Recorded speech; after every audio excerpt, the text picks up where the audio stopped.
नमस्कार सर्वांचं BTS education चॅनलमध्ये सहर्ष स्वागत आहे.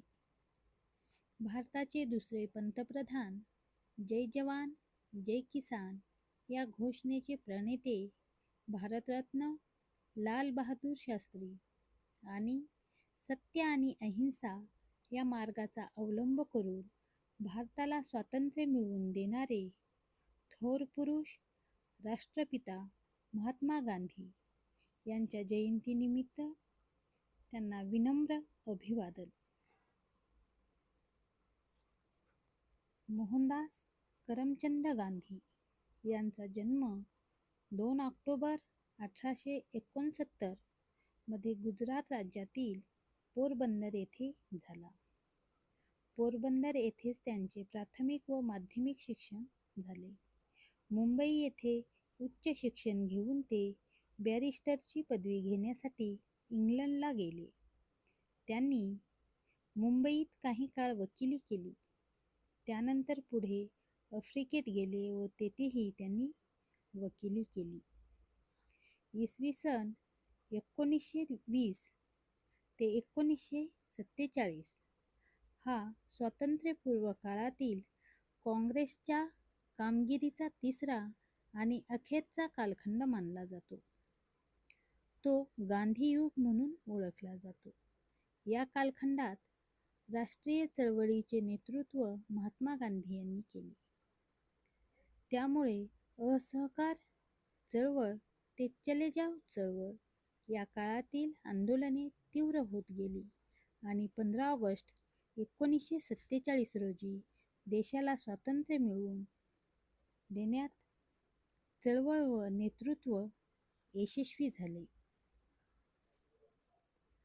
जॉन रस्किनने लिहिलेल्या ऑन टू धिस लास्ट या पुस्तकाच्या वाचनानंतर महात्मा गांधींमध्ये आमूलाग्र परिवर्तन घडून आले.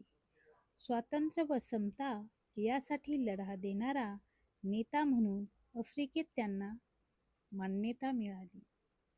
दक्षिण आफ्रिकेत त्यांनी 1906 ते 1914 या काळात अनेकदा सत्याग्रह व चळवळीचे आयोजन केले. दक्षिण आफ्रिकेतून महात्मा गांधीजी भारतात आल्याबरोबर त्यांनी देशातील एकंदर परिस्थितीचे अवलोकन केले व भारतातील अतीव दैन्य व दारिद्र्य पाहून त्यांचे मन नाराज झाले. त्यातूनच त्यांनी आपल्या जीवनशैलीत बदल केला. 25 मे 1915 त्यांनी साबरमती नदीच्या किनाऱ्यावर सत्याग्रहाश्रम स्थापन केला. पुढे साबरमतीहून ते 1936 या सुमारास सेवाग्राम म्हणजेच वर्धा येथे आले. महात्मा गांधीजींच्या राजकारणातील प्रवेशामुळे एका नव्या युगाची सुरुवात झाली. 1920 साली असहकार चळवळ, 1930 सविनय कायदेभंग चळवळ व 1942 चे आंदोलन इत्यादी घटनांमागे महात्मा गांधीजींची प्रेरणा, शक्ती व नेतृत्व होते. त्यामुळे इसवी सन 1947 मध्ये भारताला स्वातंत्र्य मिळाले. गांधीजीविषयी वाटणारा आदर, निष्ठा व अपार श्रद्धा ही लोकांच्या मनात निर्माण झाली व महात्मा म्हणून त्यांना मान्यता मिळाली.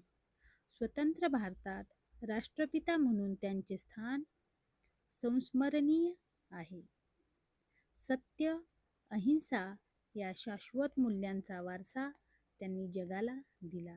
त्यामुळे जागतिक शांततेचे महादूत म्हणून त्यांचा गौरव केला जातो.